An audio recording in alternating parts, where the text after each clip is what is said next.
रमनी जी, last time हमने युति के ऊपर वाला किया था ना? कौन सा किया था? युति दोष से मेरा स्टार्ट, इसके ऊपर वाला मैंने डिलीट कर दिया। मेरे क्या कर लिया? पंचांग लेके बैठना।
पंचांग लानी है। Rajni, hi Mona. Hello hello ma'am. पंचांग चाहिए। हाँ,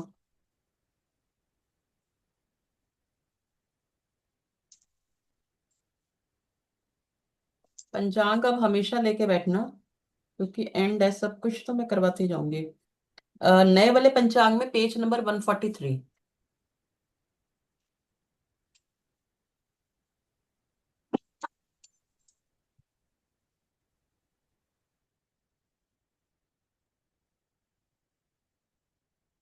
देखिए, हम लोग कर रहे थे विवाह मुहूर्त के लिए दोष कर रहे थे, जिसमें से नेक्स्ट दोष था ये युति दोष।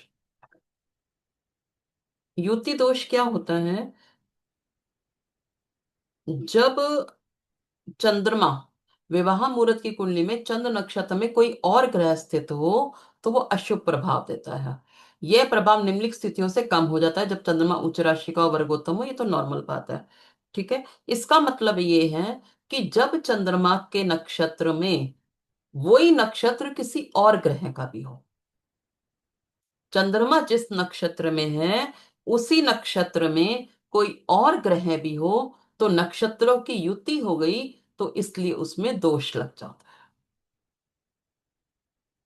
जैसे आपका हमने जो कुंडली बनाई विवाह के लिए, हाँ, कि हमें 10 तारीख को विवाह करना है, उसमें चंद्रमा का नक्षत्र स्वाति आ रहा है। लेकिन उस स्वाति नक्षत्र में चाहे गुरु का ही है, गुरु का भी स्वाति नक्षत्र है, तो वो युति दोष माना जाता है। लेकिन ये युति दोष खत्म हो जाएगा यदि चंद्रमा नवांश कुंडली में जाके वर्गोत्तम हो रहा है, या उस कुंडली में खुद की मूरत वाली कुंडली में भी उच्च में बैठा है, स्वराशि का बैठा है, तो ये युति दोष खत्म हो जाता है। मैम, अभी तक तो हम नक्षत्र मून से ही देखते आए हैं। तो हाँ। फिर बाकी ग्रहों का भी से उसी तरीके से देखना है, कैसे देखते हैं? हाँ, जैसे कोई कुंडली बनती है, तो हम कोई कुंडली, जब हमने कोई विवाह की 10 तारीख की, आज क्या तारीख है? आज 12 तारीख है, 15 अगस्त की शादी है, चलो जी। तो मैं 15 अगस्त का, मेरे को सुबह 12 बजे की शादी करनी है। तो मैं 15 अगस्त का 12 बजे का सूर्य यहाँ बैठेगा। सूर्य कौन सी इस समय राशि में चल रहा है? 3 नंबर में। तो यहां से फिर मैं उसका, अब मैं बाकी नक्षत्रों को बिठा लूंगी, बाकी ग्रहों को बिठा लो। आप पंचांग खोलो, देखो बाकी कहाँ बैठे हैं। 15 तारीख को चंद्रमा कहाँ बैठा हुआ है, शनि कहाँ बैठा हुआ है, गुरु कहाँ बैठा हुआ है, सारे ग्रहों को बिठा लो। फिर आपको जिसमें, जैसे अब शनि 12 नंबर राशि में चल रहा है और कितने डिग्री का है वो भी पंचांग बता देगा, जैसे 3 डिग्री का है, तो हमें ये पता चल जाएगा ये कौन नक्षत्र में है। मीन राशि में 3 डिग्री का शनि कौन सा नक्षत्र होता है, कौन सा नवांश होता है, ये हमें पता चल जाएगा।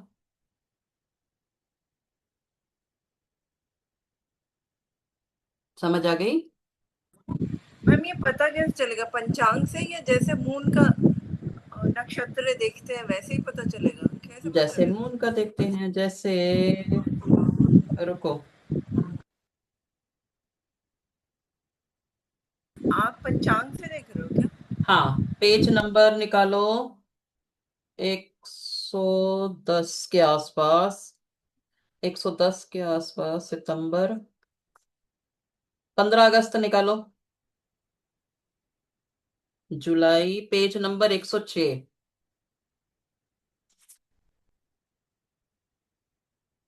15 अगस्त, मिल गया।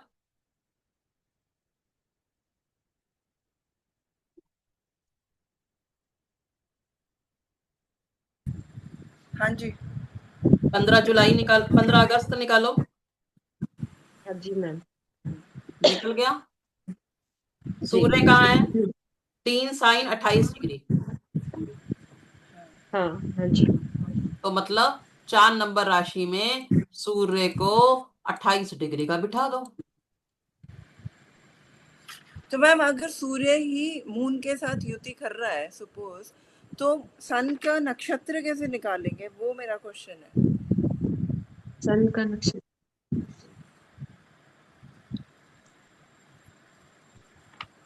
कर्क राशि में सूर्य 28 डिग्री का है। पहली बात तो कर्क राशि में कौन कौन से नक्षत्र आते हैं? कैंसर।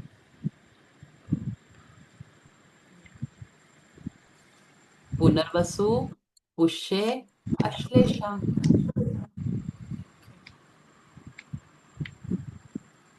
जब 28 डिग्री बोल रहे हो तो अश्लेषा नक्षत्र आएगा। सिंपल। ठीक याद है। आ गया? बाकी दोनों को याद आ गया? जी मैम। क्लियर? ऐसे सबके नक्षत्र निकल जाएंगे। ऐसे ही वो बोल रहा है कि मून का बैठा है 0 sin 12 डिग्री, तो मेष राशि में 3 4 5 6 7 12, एक मेष राशि में यहाँ पे चंद्रमा आ जाएगा। ठीक है, कितना? 12 डिग्री का।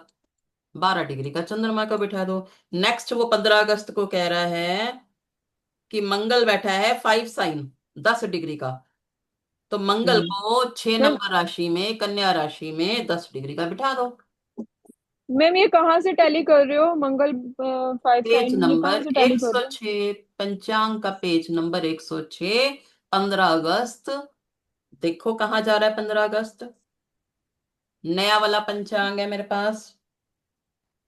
84 नंबर है 15 अगस्त तो। 105। पेज नहीं, नंबर 106। 106, 106।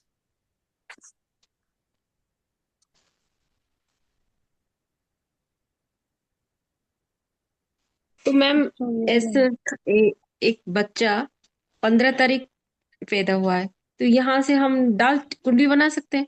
हाँ, बना सकते हैं।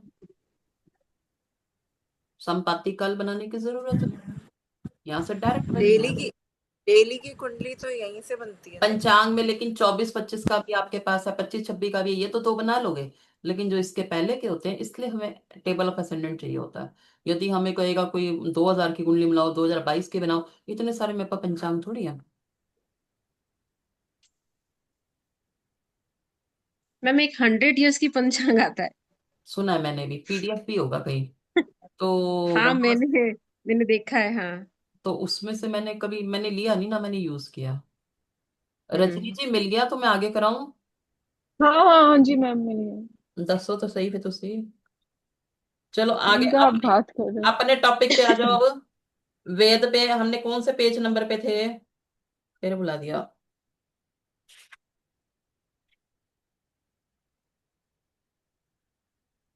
पेज नंबर कौन सा ओपन किया हुआ था हमने? दोषों के लिए ये रहा, मिल गया, पेज नंबर 143। चले, चलिए, नेक्स्ट है वेद दोष। ठीक है, वेद दोष में हम क्या करेंगे?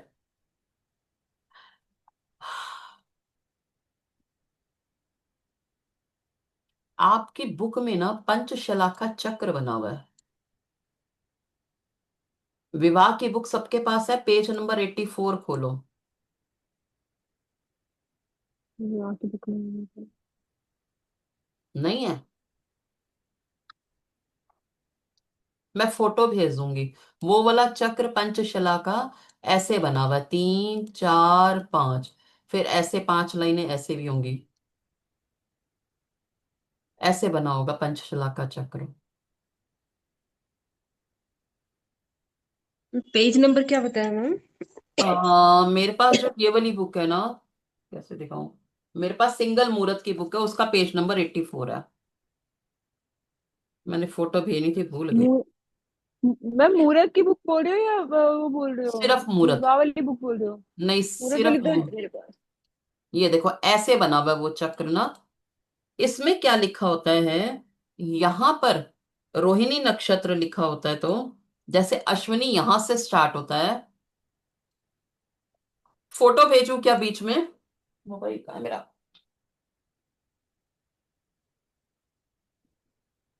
पेज नंबर 85 बोल रहे हो मैम? हाँ जी। मिल गया मिल गया, हाँ है। मिल गया। हाँ जी। मैंने देखो फोटो एक भेज फोटो दी को। आप लोगों को। हाँ नहीं, जी, जिसको हाँ मिला जी। फटाफट खोल लो। देखो, इसमें ना अश्वनी नक्षत्र 5 लाइनें ये वाली हॉरिजॉन्टल सीधी डली होती हैं, ठीक है। वर्टिकली वाली 3 लाइनें होती हैं, और 2 लाइनें जो होती हैं तिरछी होती।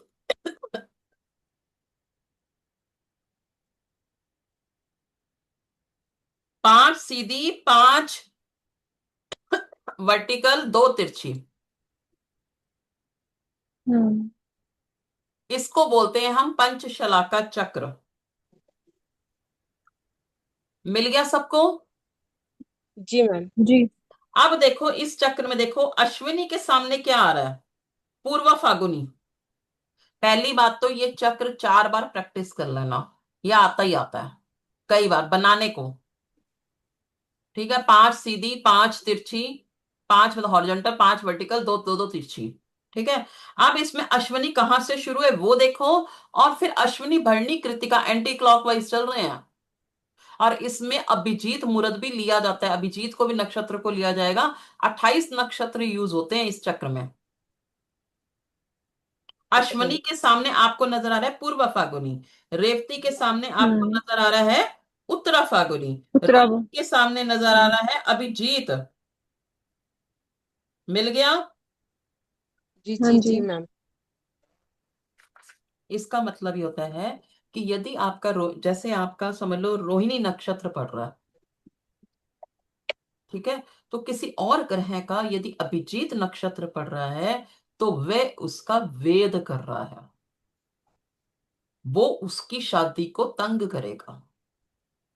तो वो वाला नक्षत्र हम नहीं लेते, मतलब जो नक्षत्र चंद्रमा ले रहा है उसके सामने वाला नक्षत्र कोई भी ग्रह ना ले, तो हमारे लिए मुहूर्त के लिए सही है। ये वेद वर्ड आपने गोचर में भी पढ़ा होगा। तो मैम एक साइड के नक्षत्र मून के और दूसरी साइड के बाकियों के, किसी और ग्रह के कोई भी आ जाए तो नहीं लेते। और ये टेबल बनाना लर्न करना पड़ेगा। हाँ, मुश्किल नहीं है, अश्वनी देख लो, और भरणी कैसे स्टार्ट हो रहा है, ऊपर से जा रहा है नीचे से जा रहा है, बस ये देखना और कुछ नहीं देखना। अभिजीत भी ऐड होगा, बस ये याद रखना,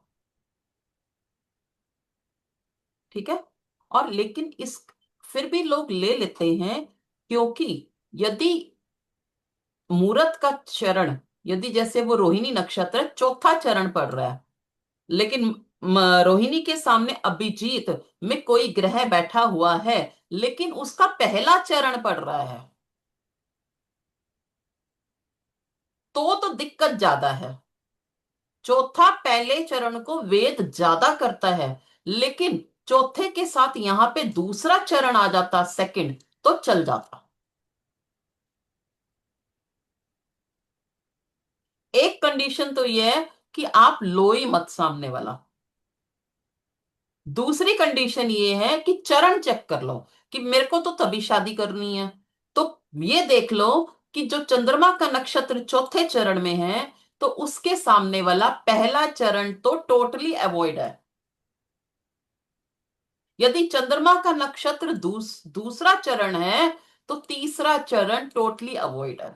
दूसरे के सामने चौथा चरण वाला ग्रह आ जाए तो चल जाएगा। चंद्रमा यहाँ पे रोहिणी नक्षत्र में बैठा है, दूसरे चरण में बैठा है, तो अभिजीत नक्षत्र जो है नहीं लेना।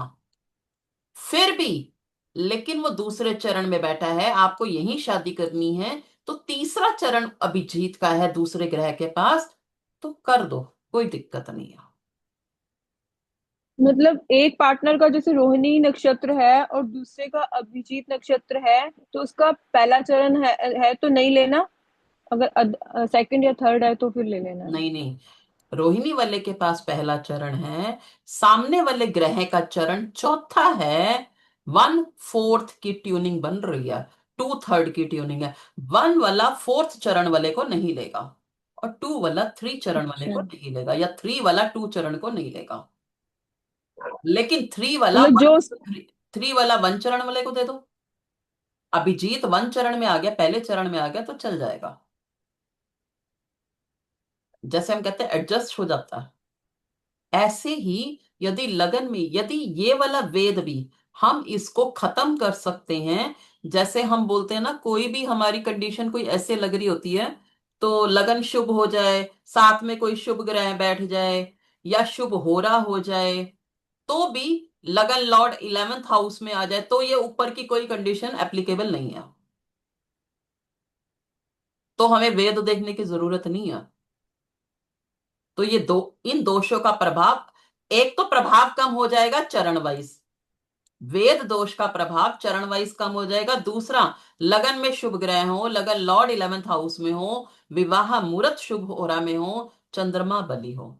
ये सिर्फ रट्टे मारने वाली बला है, तुम्हें प्रैक्टिकल कुछ नहीं करना। लेकिन ये वाला आता है कि वेद दोष के चरण वाइज आपको सही बताना होता है कि कैसे हो रहा है। वेद दोष पे 4 नंबर का रिटर्न नोट आ गया, तो आपको ये सब कुछ लिखना पड़ेगा।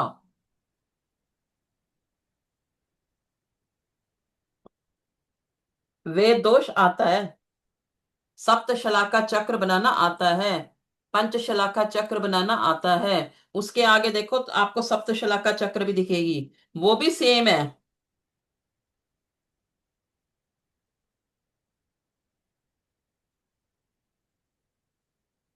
लेकिन पंचशलाका चक्र विवाह मुहूर्त में ज्यादा चलती है, सप्तशलाका चक्र जो है अन्य कार्यों के मुहूर्त में चलती है। जैसे जनेऊ पहनाना है, पढ़ाई के लिए बच्चे को भेजना है, यात्रा करनी है, तो चलती है।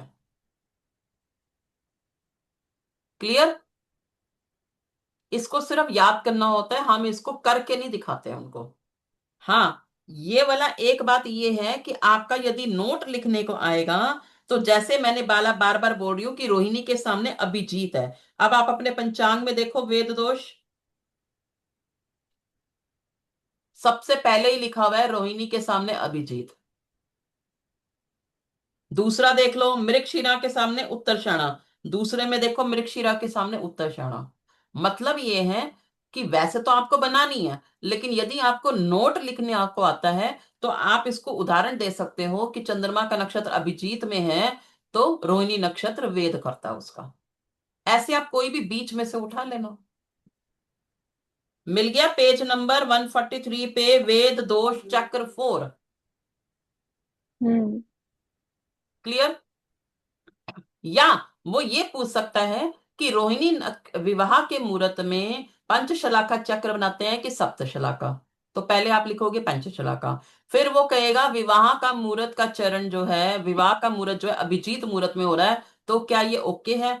नहीं ओके, वेद दोष के अकॉर्डिंग सामने वाले ग्रह का रोहिणी नक्षत्र नहीं होना चाहिए। या वो पूछेगा अभिजीत का कौन वेद कर रहा है, तो आप यहीं से नकल मार के लिखोगे रोहिणी नक्षत्र।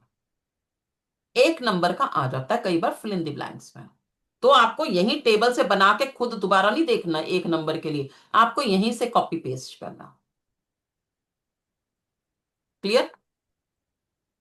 नेक्स्ट देखिए। नेक्स्ट आपका जामित्र दोष, ये भी आता है। आपको मैंने 55वां नवांश बताया था।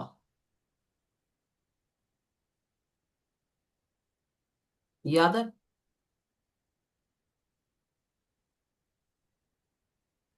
याद है कि नहीं?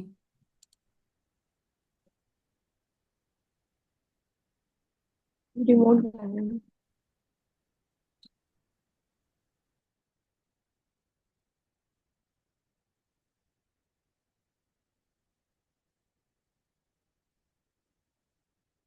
देखिए, एक राशि में कितने नवांश होते हैं? 9। 55, 55 नवांश कहाँ जाके बैठेगा? नौचिक, छठे घर में नौचिक 54 नवांश पूरे हो जाएंगे।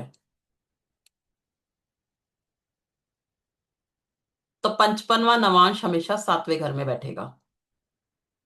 लेकिन लगन की डिग्री यदि 10 डिग्री है तो 55वां नवांश भी 10 डिग्री के बाद ही बैठेगा। मतलब 10 डिग्री से 13 डिग्री के 20 का नवांश बैठेगा। क्योंकि 54 नवांश तो तभी पूरे होंगे ना, काउंट करती जाऊंगी, 9, 18, 27 करूंगी, तो 55वां 10 डिग्री से शुरू करूंगी ना मैं तो। ये बात समझ आई रजनी जी? समझ आई? देखो, शक्ल नहीं बता रही, समझो। देखो, हाँ जी। एक में तो 9 नवांश होते हैं, ये कंफर्म्ड है। ठीक है। अब मैं कह रही हूं, आपके पास यहाँ पे 9 स्टेप्स हैं, आपको रेस जीतनी है। अब मैं इतनी लाइंस नहीं डाल पा रही, चलो छोड़ो। 9 हम्म। लाइंस हैं, मतलब हर में 9 9 लाइंस हैं। आपकी रेस स्टार्ट तो यहां से हो रही है 10 डिग्री से, हम्म। चौथे नवांश से शुरू हो रही है। तो यहां पर भी तो मैं चौथा नवांश जब पूरा हो जाएगा, चौथा नवांश जब शुरू होगा तो ही 55वां नवांश लगेगा, मैं ये कह रही हूं।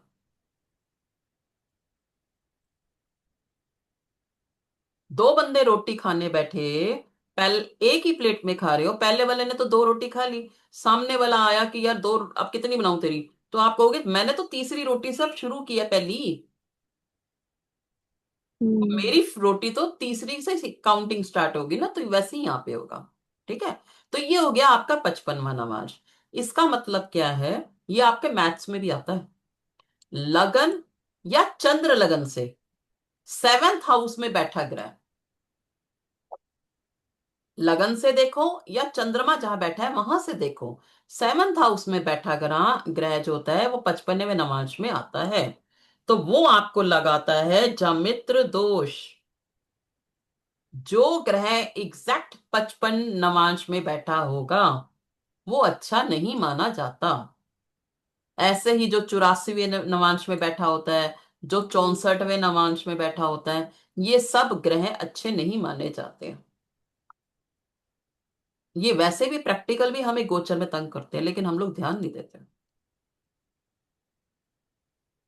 क्लियर? तो जैसे मैंने लिखा है 6 डिग्री से 10 डिग्री के बीच में मिथुन राशि में है लगन, तो जब 9 नंबर राशि में भी 6 डिग्री से 40 डिग्री के बीच में ही 55वां नवांश आएगा। उस समय वहां पर जो ग्रह होगा उतनी डिग्री का, यहाँ पे शनि बैठा है 7 डिग्री का, तो जामित्र दोष लग गया। लेकिन यहां पे शनि बैठा है 20 डिग्री का, तो जामित्र दोष नहीं लगा, वो 56वें नवांश में आ गया। 56 में भी क्यों? वो तो हो गया 55 और 3, 58 नवांश में हो गया। 10 डिग्री से सीधा 20 डिग्री, 3 नवांश क्रॉस कर गया ना। ओके। तो ये होता है। तो जामित्र दोष का प्रभाव भी कब कम हो जाएगा? जब चंद्रमा बली बैठा होगा, 7th हाउस में ग्रह बैठा हुआ है वो बली हो। 7th हाउस में ग्रह बैठा बली कैसे होगा? जब 9 नंबर की राशि है, यहाँ पे गुरु बैठा है। जब गुरु अपनी ही राशि में स्व राशि का बैठा है या मूल त्रिकोण राशि का बैठा है, तो वो तो बली हो गया, फिर जामित्र दोष का कोई मतलब ही नहीं है। क्लियर? और 7th हाउस में यदि चंद्रमा और बुध दृष्टि दे रहे हो तो भी ये बला टल जाती है। क्योंकि चंद्रमा तो मूरत का चंद्रमा होता है, बुध उसका साथ दे रहा बेटा। बुध ने चंद्रमा की पावर को बढ़ा दी। क्लियर? तो ये जामित्र दोष का प्रभाव कब कम होता है ये पढ़ लेना। नेक्स्ट है आपका मृत्यु बाण और मृत्यु पंचक, जो हम ऑलरेडी कर चुके हैं।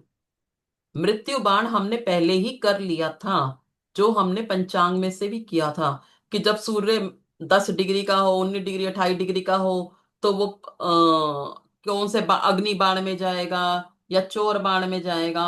ये सेम वही टर्म है। वो वहां से करो यहां से करो कोई फर्क नहीं पड़ता। ठीक है। बाकी दो छोटे छोटे हैं, ये भी देख लो।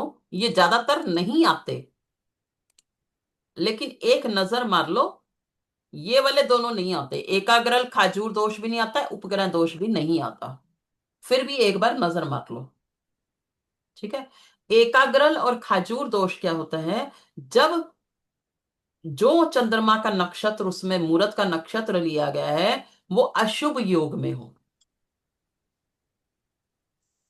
योग तो कभी हम अशुभ ले ही नहीं सकते ना, तो हम विवाह करेंगे ही नहीं। और सूर्य के नक्षत्र में और चंद्रमा के नक्षत्र में विषम राशियों जितना, ऑड नंबर जितना गैप हो। जैसे एक का अश्विनी नक्षत्र है, दूसरे का कृतिका नक्षत्र है, तो 3 नक्षत्र का गैप हो गया, तो नहीं लेते। वो माना जाएगा एकाग्रल या खाजूर दोष। उसको भी हम विवाह में नहीं लेते। ने, क्या कह रहे हो?